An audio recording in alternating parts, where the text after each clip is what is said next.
Thank you so much for having me.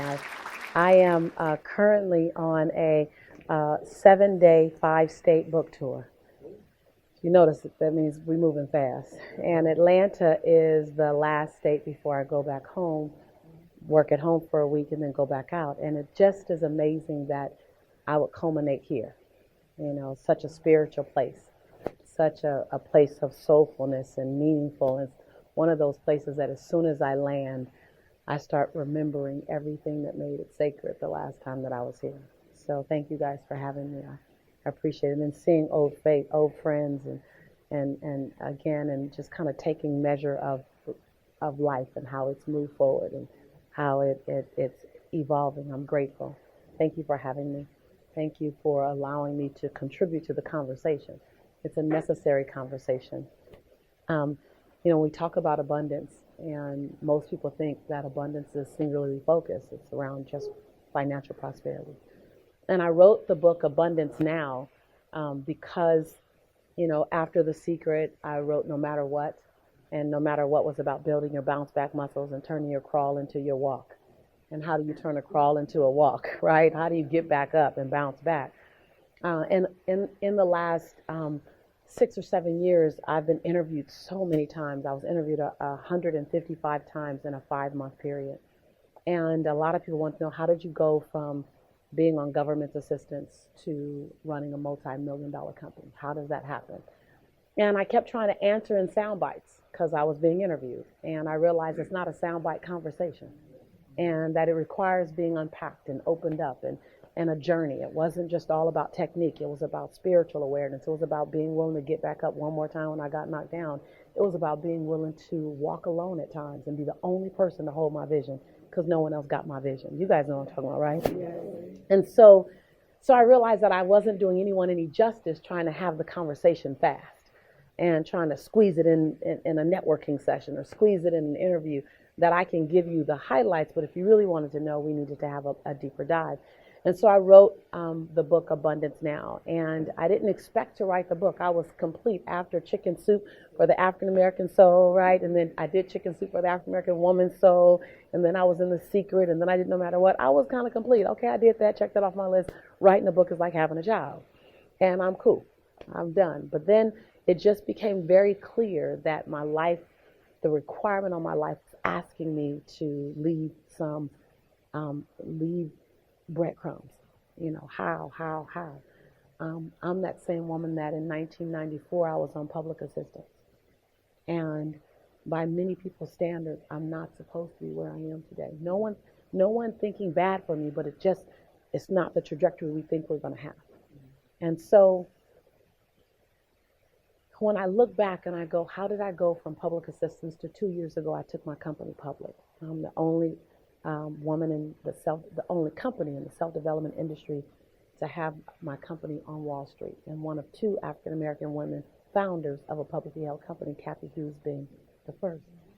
And I look at that and go, how did I do it? How did I do that? We don't take notes while we're building our life. We don't look back and keep score on what's happening. I was just trying to save my life and my baby's life. I didn't do it as I want to be the first I want my son to have a future that he wouldn't have if I don't do something drastic. And so I want to bring this conversation to you, embodied in the conversation of what I had to learn to do first was love Lisa at a whole nother level. And that when I understood what love of self was like, and understood that my contribution to the planet had as much to do with me serving as it had to do with me creating abundance and allowing them both to be okay. That as women, and particularly women of color, we become very, very comfortable with sacrificial service and a level of service till it hurts. And we're taught that not only is that okay, but that's gallant of us to do. It's gallant of us to serve until it hurts. You can see it when we have a social gathering at our house. We're the last to get dressed, where we feel our backs hurt because we've been cooking all day. There's a badge of honor in suffering. And it's a generational conversation. And I believe that our ancestors did what they had to do so we could do something different. I just believe that our ancestral history says, listen, because I did it that way and hurt, I did it so you wouldn't have to. And so I'm here to bring a conversation to you. A lot of it's out of my book, but I'm not going to speak to the book. I'm not going to tell you chapter 5, verse 10. I'm just going to talk. May I do that? Yes. And on the book tour, people often say, are you going to read out of the book? No. Like, get the book. I'm going to talk to you.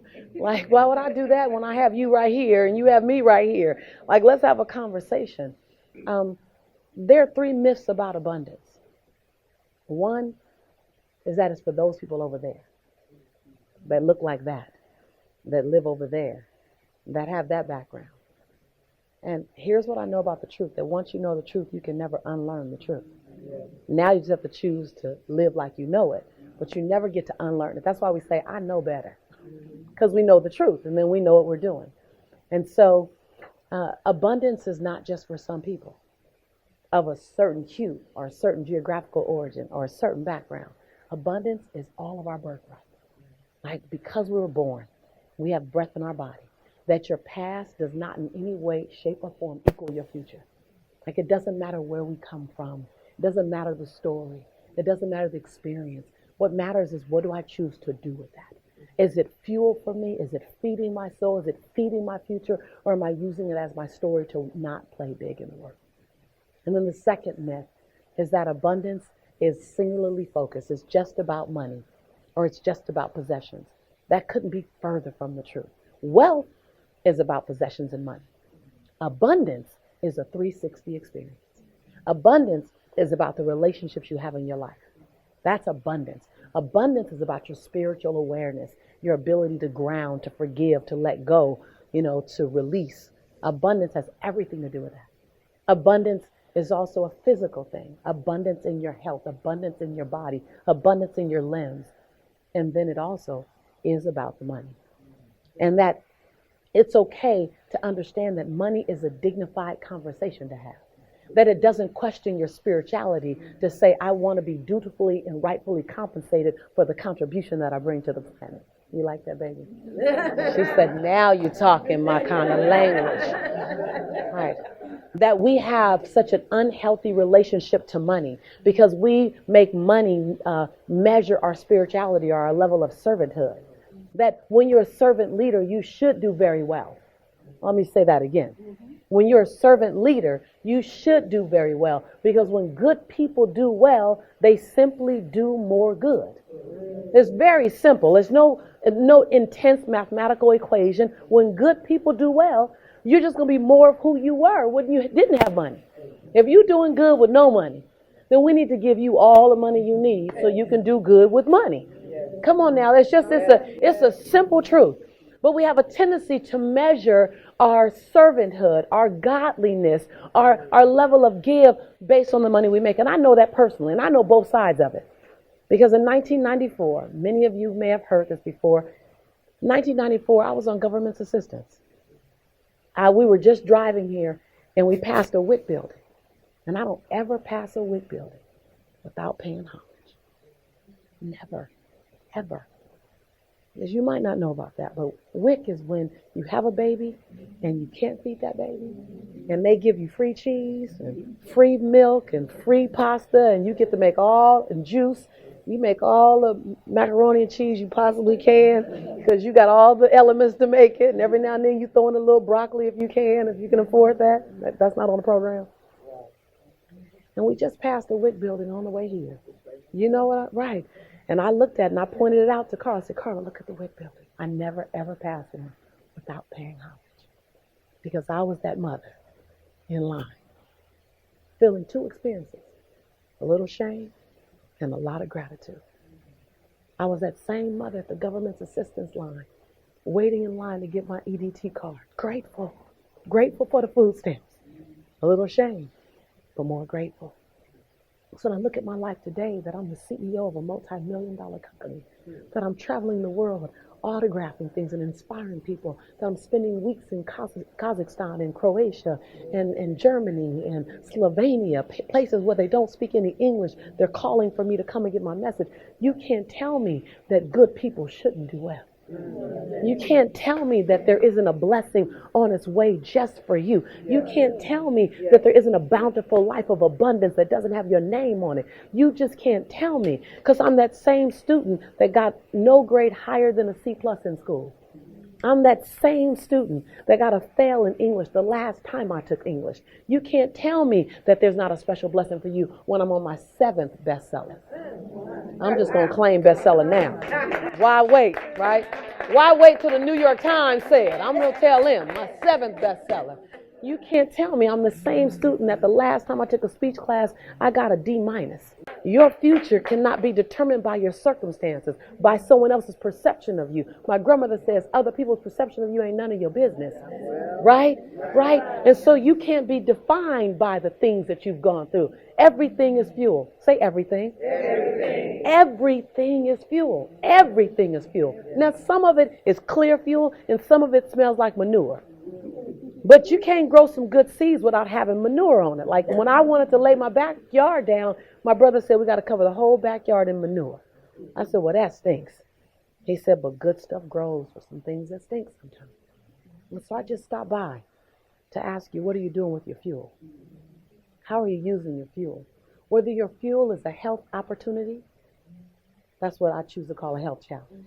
Whether your fuel is a financial opportunity, that the divine is showing you how to be grateful for your pennies so you can attract your dollars, how to be mindful and responsible, that you can't attract abundance financially if you're not mining your pennies that you currently have in the right manner. Treat your existing money well and new money will come to you.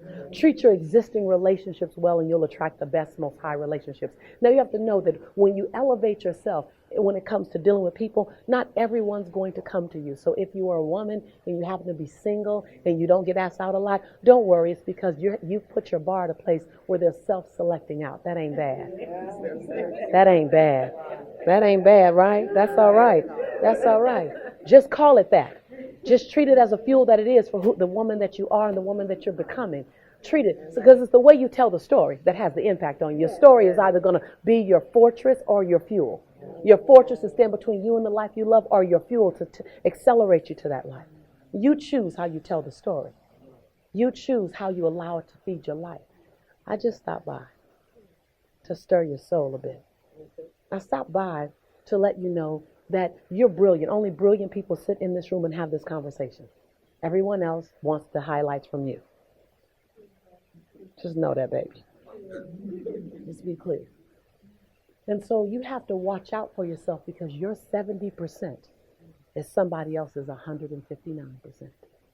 And you might make the mistake of thinking your 70% is all you want to give. And it's hard when you're brilliant because your 70% is impressive. Y'all get that, right? Y'all all silent now. Yes, you are exposed. You are exposed. And oftentimes, when you're this kind of woman in this kind of conversation, we've gone through life measuring our light and how much we allow it to shine. Because we step in a space and we check ourselves to make sure the room can handle us.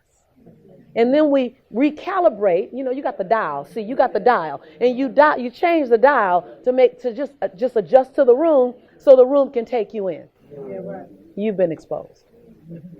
You've been exposed. I challenge you, sis. I charge you, sis, to spend 2016 keeping the dial locked on high. Locked on high. You don't even know how to turn it down. You walk in a room and you no longer ask the room for permission to be you, to do you. You no longer ask the room, can they handle you? You walk in the room and you just do you, and you give them an opportunity to adjust their dials to where you are. You give them an opportunity to adjust their dials, and not in a braggadocious, not in the ego way, but in the way of opportunity. See, because one of the things I put in the book is that you need to be around people that make you tippy-toe. Not squat, not dip, but tippy-toe. And if you can be that blessing for someone else, be that blessing for someone else. I came to put you on your tippy-toes. I came for that. That it's no longer time for you to measure a room and go, can they handle my light? See, it's not for you to dim your light so that others can be validated in your presence or others can handle your light. It's not your job to dim your light down from 159 watts to 70 watts. It's your job to keep your light at 159 watts. And if the people around you can't handle your light, hand them some shade. I'm just saying. I'm just saying. It's that season. It's that season. I'm just saying. It's the season of no longer giving notice. It's because you don't get 2015 back. So anything you decide that you put off to tomorrow, now it's done. The time has passed. And so who are you? Who are you to play small? While I'm in your presence looking for you to play big so that I can get life through you. Who are you? Who are you to wait till the right time when I don't know if I'll see you again? And the moment I crossed your path was the right time for you to be a blessing on me. In the moment that I was in the same atmosphere as you was the right time for you to inspire me to be what I haven't been before, do what I haven't done before, so that I can be the woman I've always known myself to be. When was the right time? It was now. And we're always working for something in the future, and yet you're missing 1,000 nows. Like, this baby needs you now. I need your now. I am who I am because I watched a lot of people in the now. So it's not in your perfection that you're perfect for the job. It's in your imperfection that you're perfect for the job. It's in your willingness to forgive the perceivingly unforgivable. It's in your willingness to love the perceivingly unlovable.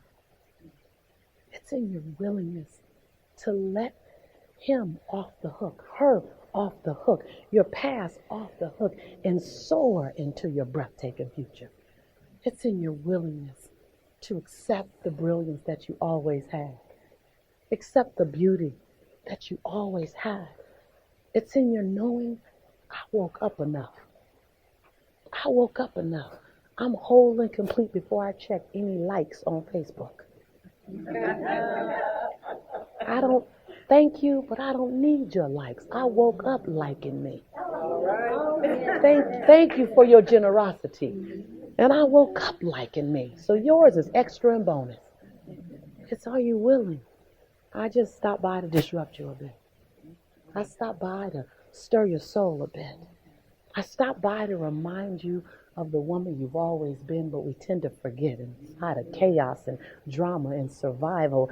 I stopped by to ask you, can you abundantly give to yourself everything you need? Can you be enough? Can you? You've always been. Our ancestors have cut a path for us that says, I created you for my own greatness. Can you own it? Can you own it? Unapologetically, can you own it? Can you not shrink so that others won't feel small in your presence? Can you? Can you love him exactly as he is? Can you not try to fix or change anyone around you? Can you be okay with their completeness as well, even standing next to you? Can you love your children to the individuals that they are, not to the ones that you think they should be? Can you? Most of all, can you love you? Can you love you like you never loved you before? Can you fall madly in love with yourself? And what does that look like? Because love is a verb. What does love demonstration look like? I just stopped by not to impart on you a bunch of knowledge, but to just ask you some juicy questions. Some questions that stir your soul. Because I am the result of seeking a yes to all of those for myself. I'm the result of wanting my dash to dance. The time between my birthday and my transition day, I wanted to dance. I want my dash to bring life into someone's space. I want my dash to create a stir in someone's soul. I want my dash to ignite a fire in someone whose path I cross. I want a dash to make the storekeeper feel wonderful and the man at the gas station feel good and the young woman who I crossed the path for a quick minute to feel inspired. I want my dash to mean something. I just stopped by to ask you, what are you willing to make your dash do? I think your dash should dance. I think there's so many people that would be happy if your dash danced. And I came by to remind you that you're not alone. That I know sometimes we feel alone and different. That I know that the people in this room, you are the unicorns. And I know sometimes you twist that unicorn thing off and you put it in your purse. Because everybody can't handle unicorns, so you got to fake like you're a horse. So you cover it up, put a hat on. I just came by to let you know that you're not alone. And that when we're together, put it back on. And every now and then walk out with it. And let someone else see what a unicorn looks like. I love you. I appreciate you. Thank you.